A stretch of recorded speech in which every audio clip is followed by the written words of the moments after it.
I'm happy to introduce tonight's speaker, Kate Carney. Kate is the Campaign for Abortion-Free Cities manager, and she will be discussing this nationwide initiative, which at its heart aims to reduce abortions by making them unavailable and unthinkable. So without further ado, a warm welcome for Kate. Thank you. My name is Kate Carney. I'm really excited to be here with you all today. I represent the Students for Life of America's Campaign for Abortion-Free Cities. I've been with Students for Life for 7 years. Long time worker bee over there. I love it. And I'm really excited to kind of talk about what this newer initiative is. We launched in 2021. And how we're seeking to make abortion unavailable and unthinkable throughout our communities so that we can have an abortion-free future. So there are 3 things. What I like to do before I kind of explain what the Campaign for Abortion-Free Cities is, I like to look at what's the battle before us and why the Campaign for Abortion-Free Cities is something that you should participate in, is something that you should know about, and why it's kind of the answer to how, 1, we can work together, but 2, how we can, like I said, have an abortion-free future. So the first is culture. Even with the reversal of Roe, which we're so thankful for, it was a major pro-life victory. It needed to happen. Abortion isn't gone. It's not done, and so we still have lots of work to do. And one of the ways that we see that is, again, this total lack of acknowledgement of the humanity of the preborn human being, the preborn person. Or how in one instance it's a baby and in one instance it's not. And so we really have to work hard in our culture to help our neighbors, our community understand the humanity of the preborn child and how recognizing that life progresses us forward as a society, not backwards. And then as well, once Roe was overturned, we ran right into an election season. And we had a ton of ballot referendums. We had some in really surprising states like Missouri, Ohio, Florida. I mean, Ohio was set to be, no abortion, and then their ballot referendum got ran through, and now abortion's available through all 9 months. So we know that, culture has not yet accepted the humanity of the preborn human being, and especially here in New York. Even though New York has had a history of being very pro-abortion, we also passed a ballot referendum that enshrined, pretty much codified Roe into our state constitution. The second is pregnancy help disparity, so something I'm going to talk more about. But when we first launched this campaign in 2021, one of the cool things that we do is that we go door knocking in our local communities, not campaigning like we do for political campaigns, but we do advocacy knocking. And so we talk neighbor to neighbor to help them understand where their local pregnancy help center is. And what we discovered through our first year, the research that we pulled from that, is that 73% of our neighbors had no idea what a pregnancy help center even was.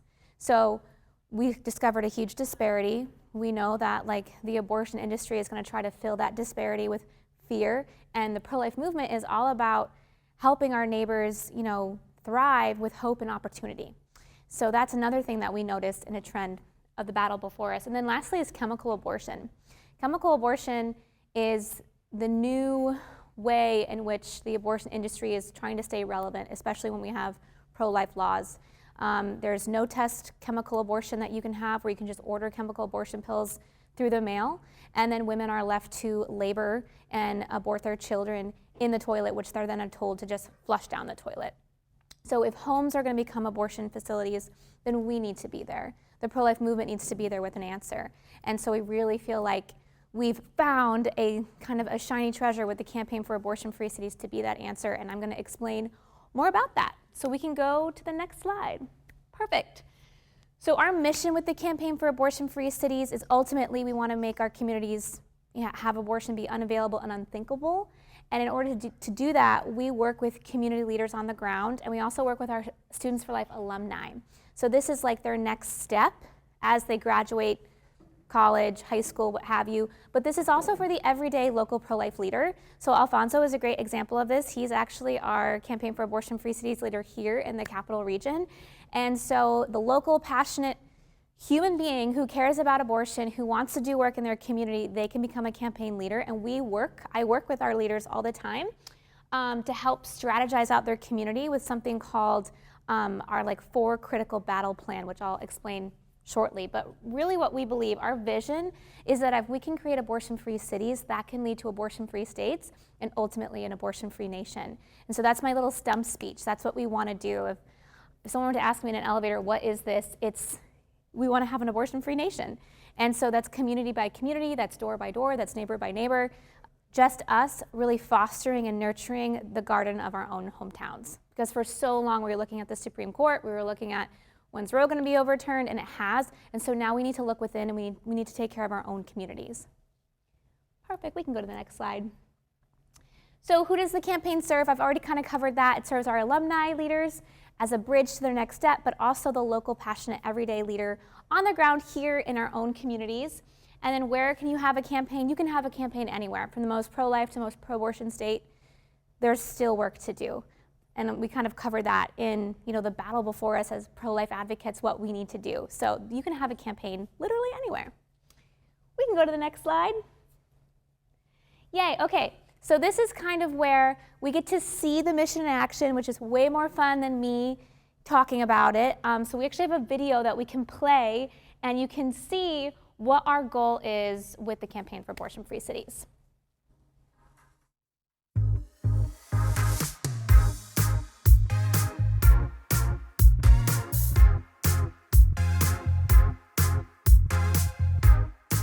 Hey Pro-Life Gen, we are out here today door knocking to share about the pregnancy resources in this community in Maryland, because we think women should be able to be supported in pregnancy and not told they need abortion. While we're out here door knocking, we will be carrying around with us free pregnancy and parenting resources such as diapers and wipes to pass out to any families that we meet who are in need. Many people do not know of their local pregnancy help centers, so it is really important that we're out here educating the community and offering life-affirming resources. Unfortunately, when people look up online pregnancy help, it most often leads them to Planned Parenthood or abortion clinics. So we are showing them the life-affirming resources and hopefully changing hearts and minds today. We are currently door knocking, and sometimes people don't answer the door, but that is okay because we have these door hangers with lots of information about pregnancy resources and the danger of the nearby abortion clinic that has hurt so many women. So we are so excited when they don't even answer the door, they still get so much amazing pro-life information.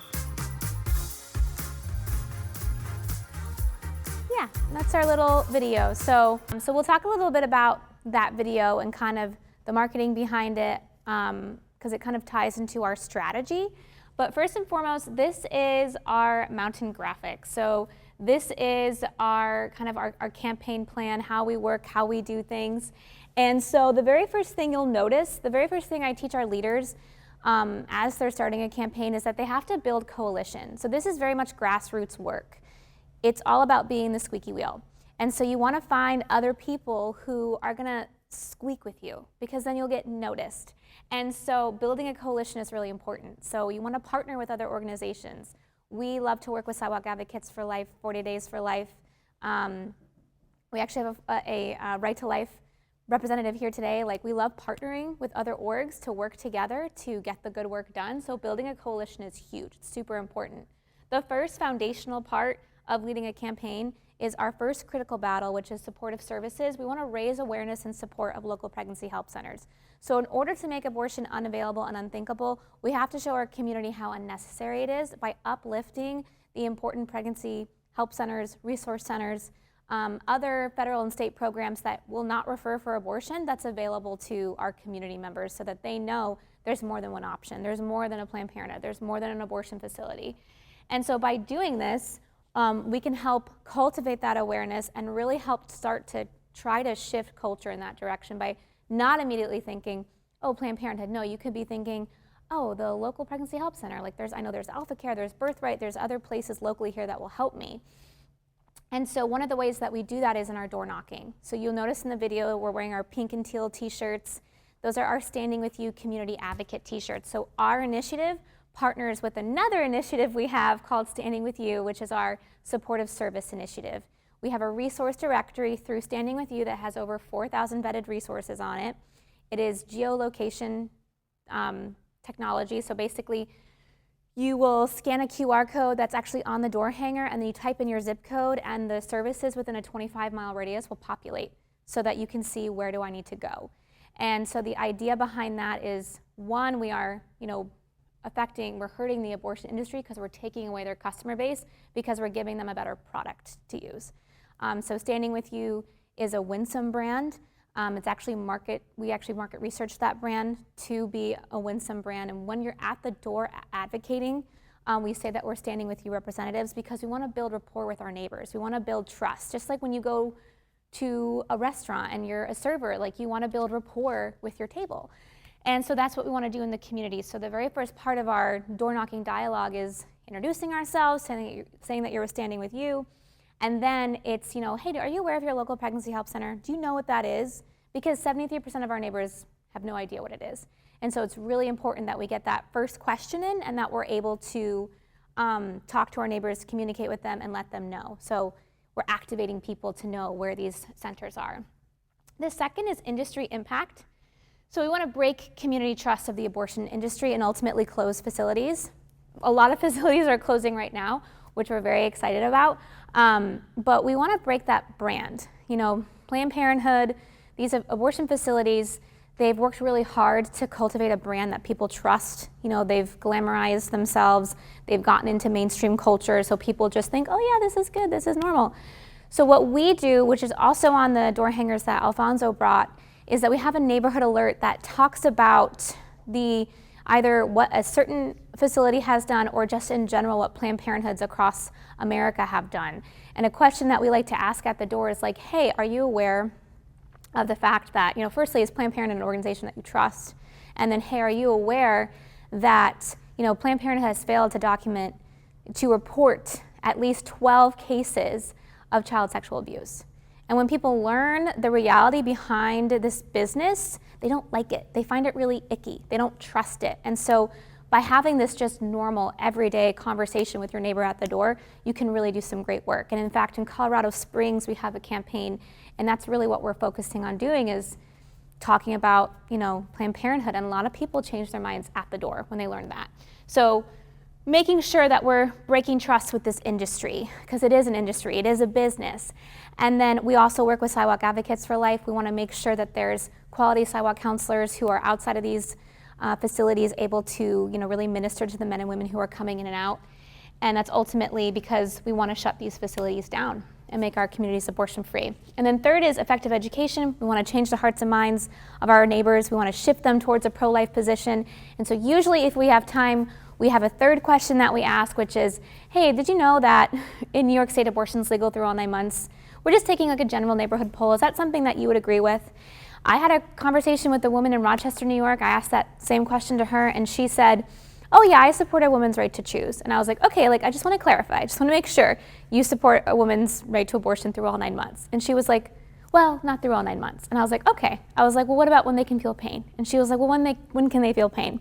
And I was like, there are studies that show as early as the end of the first trimester, but second trimester. And she's like, well, it's still too late. And I was like, I agree with you. I was like, what about when they have a heartbeat? And she was like, well, when do they have a heartbeat? And I was like, 28 days. And she was more comfortable with that because usually the less developed something is, people are like, oh, it won't hurt, or it won't, like these terms that we use to anthropomorphize the human experience, they apply it to the preborn human, and they're like, okay, obviously we want protection at conception. But the point is that she went from a very extreme position. She went from just regurgitating, headlines to really thinking about, well, what is my position? How do I feel? And, she went from really extreme to still extreme, but you know what I'm saying? We shifted, and that's the most important thing. We're planting seeds, we're making people think differently, and it was just a simple conversation at the door. It wasn't contested, it wasn't hot, it was just a cool conversation. We walked through our whole script that we have at the door, and we were able to educate her, inform her, and ultimately change her mind. So that was a really cool experience, and that's the power of the campaign that we get to do. And then ultimately, public policy, that's the shiny win at the top. Everybody wants a public policy win. Everybody wants to enshrine life in law. But in order to get there, we really have to work on the foundation of our culture. And that's ultimately what we do, is we do culture work.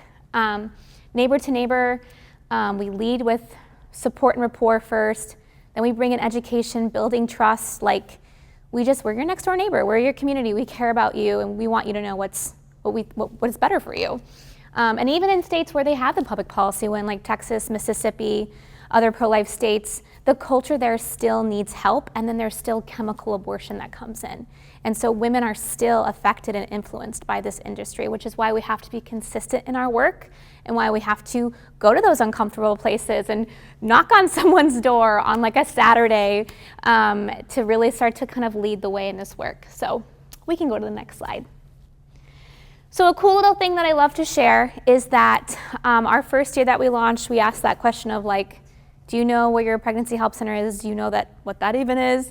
And our second year, we're like, what if we pre and post surveyed a handful of neighbors and, you know, see if we can cultivate awareness of local pregnancy help centers by 10%. So in a handful of our cities, in St. Paul, we were close at 9%. Phoenix, Arizona, we overshot it by 17%. In Cincinnati, Ohio, we really drove it home at 25%.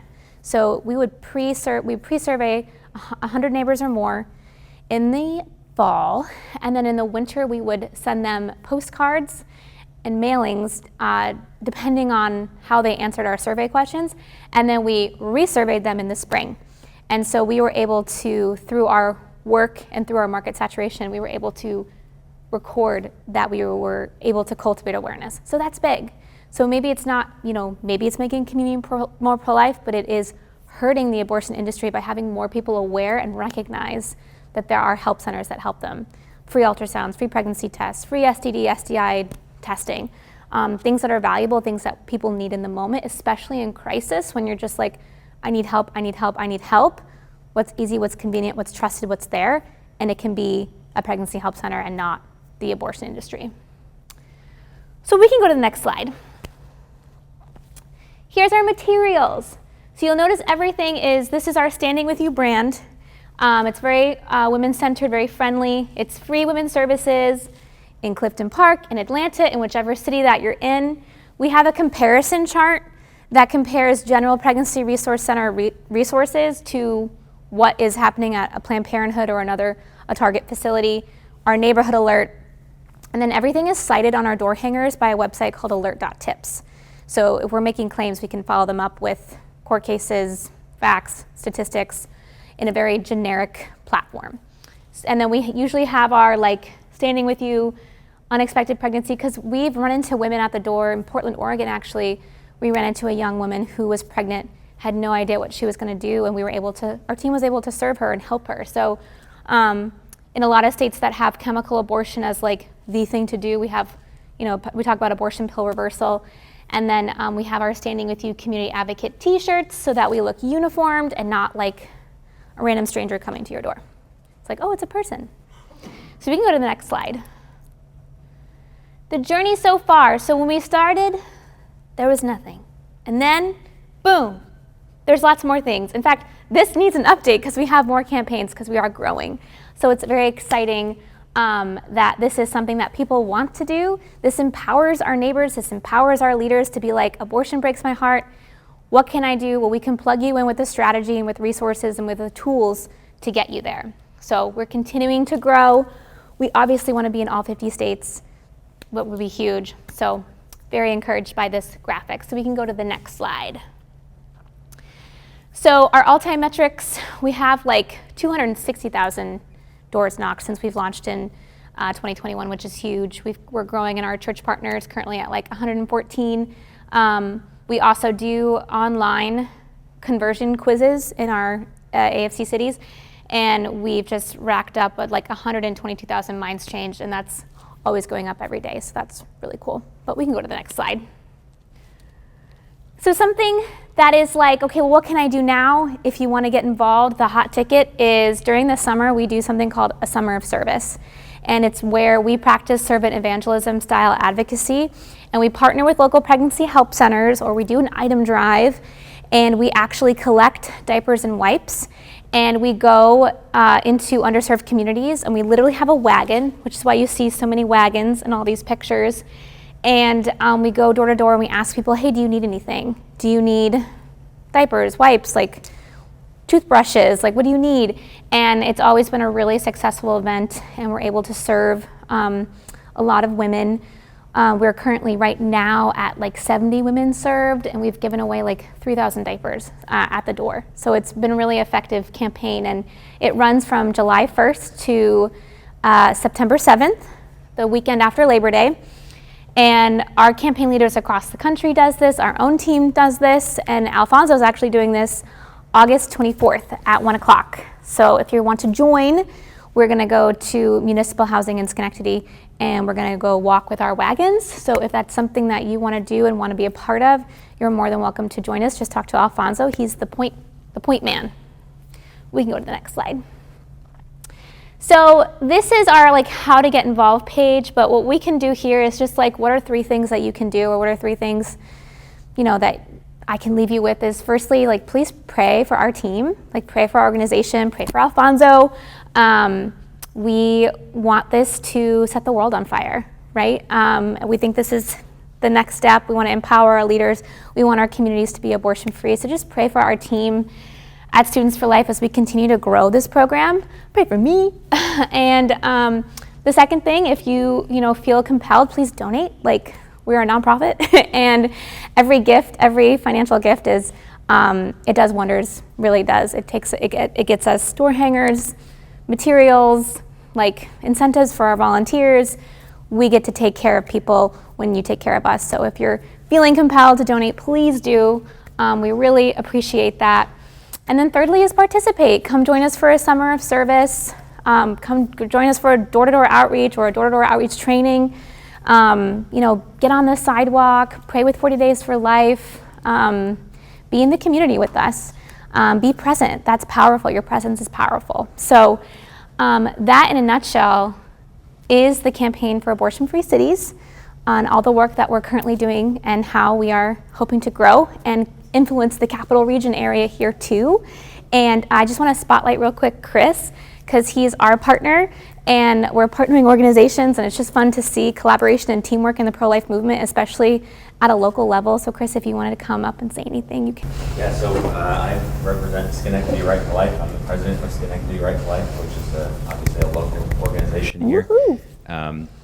We do a lot of community outreach, including billboards, and we're hoping to do more tabling and stuff like that. And then, as you were talking about, a lot of the that kind of the bottom of that mountain there is building partnerships and relationships with the local community, and so that's a really big goal of ours, as well as getting more younger people in the area involved, because we know that's a struggle here, especially in New York. So that's a brief overview of Schenectady Right to Life.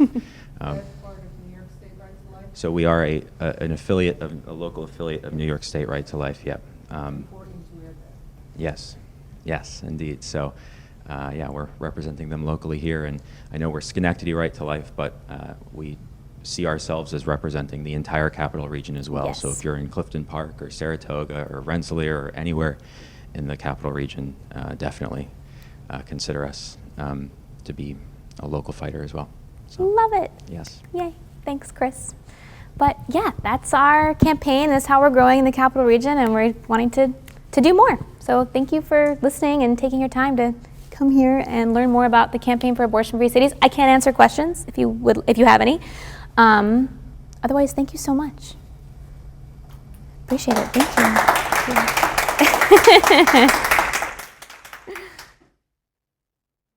you. Group.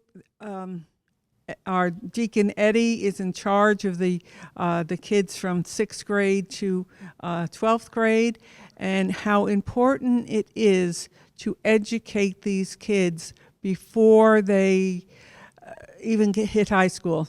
By the time, especially in this day and age, I was very involved at a much slower time, but we always targeted the children, and we went from one church to another, and we would encourage not only the child to be there, but their parent to be there. Yeah. And it was a very good program that we had. I was part of New York State Right to Life for years. Represent. Actually, before it even began. So I love that. And that was so important. We also would be in front of schools as they got out, middle schools and high school, with just like, not necessarily a flyer like this. We had a flyer that had an unborn baby in utero at about 6 weeks, and heartbeat at 28 days. Right.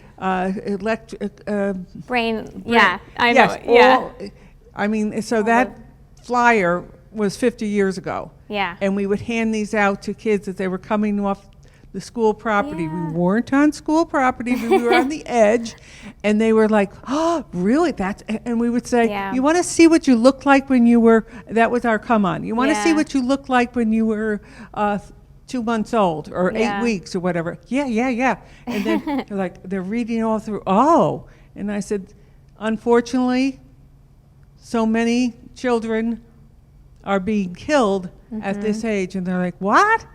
Because they had they just did not conceive what the baby looked like, Right. along with the rhetoric from Planned Parenthood Yeah. that was allowed in the school, Right. where we were not allowed in the That's school. crazy, like in a public school. It was public schools. Yeah. Because the Catholic schools, we would call them, they'd invite us in, Yeah. and we'd give the program to the Right. Catholic schools. Yeah. The public schools, we were out there with the little flyers with the come on. You want to see what you look like? Everyone wants to see what they look like. They do. Yes, and it was a good come on.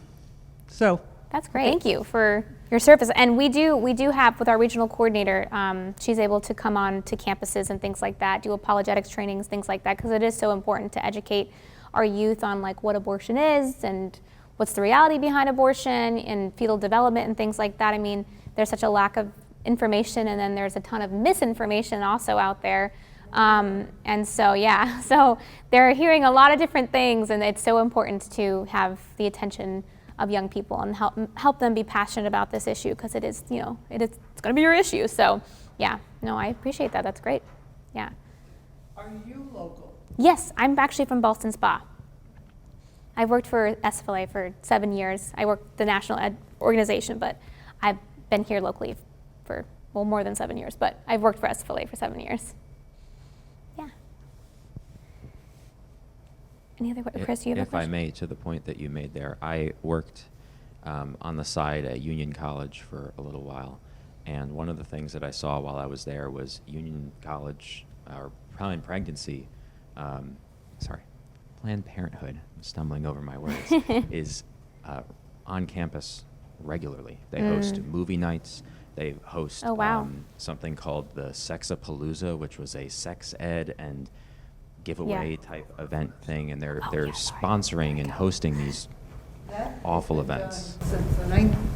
That has been done in so many colleges since the 1970s, and it was always a week in February. And Yeah. it was just obscene what they were doing, Yeah. and what they were showing and thinking, making it feel normal to them. And that's why even by the time they get to college, it's a little too late. I mean, still go to the colleges, but you really got to begin at middle school to high school, letting them know, and especially, everyone thinks they can use all the different contraceptives, and they're absolutely so effective. And so we would have this little blurb how it was not effective, and we go through each contraceptive, and it really isn't working, and the eyes would get the size of saucers when we talk to them. But it's important because that they're not getting them with this generation with TikTok and whatever those all those things are. It's really climbing the mountain. I mean, we were climbing the mountain then, and sliding down. But now I don't even think you can get a grip on it, and you really got to begin early.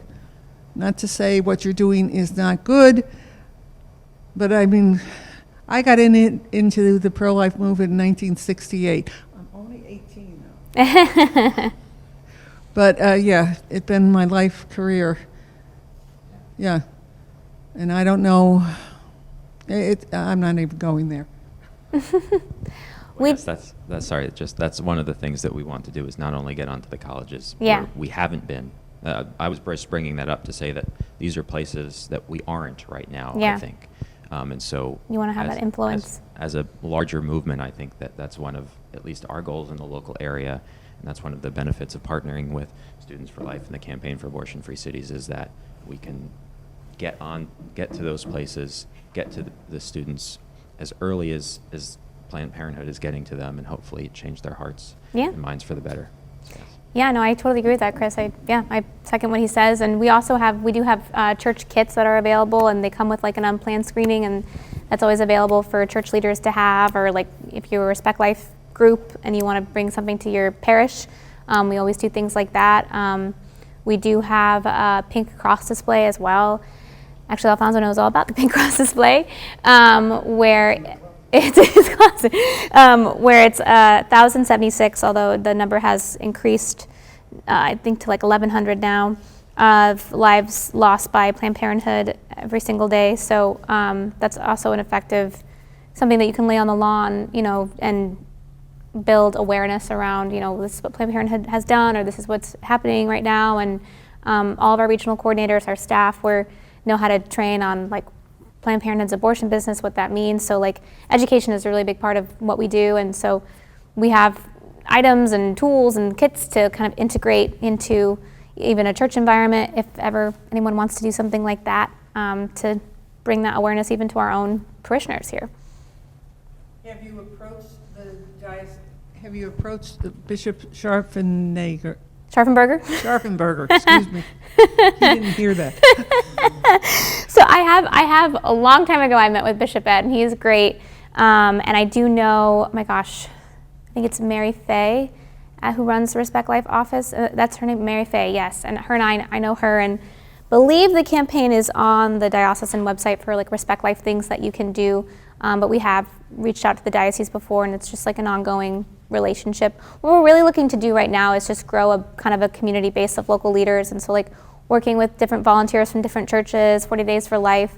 We did a really awesome event outside of the Schenectady Planned Parenthood, which is actually where we met Chris, where we did our pink cross display in front of the Schenectady Planned Parenthood, calling for Planned Parenthood to be defunded. And that was a great show of like community togetherness, and so we really want to focus more on getting our volunteers and building cohesion and having events and like serving the community. I would suggest through the diocese or however, confirmation students, that you have here it's 2 years for confirmation. Okay. So during those 2 years, you ask if you can have an evening where you can come and discuss this with them, and not just abortion, but sexually transmitted diseases and all contraceptive and everything. It's very, very important because they get this daily, weekly, in the public schools from Planned Parenthood. Yeah, that's true. And the Catholic schools are getting thinner and thinner as far as how many are left, but still I would contact each one of them and go in and try to get them going. And also the Catholic colleges, some of them are still called Catholic colleges, but I don't think they are supporting Catholic education. Right. No, that's a great idea. Yeah, I'll definitely take that advice for sure. Thank you. Thanks.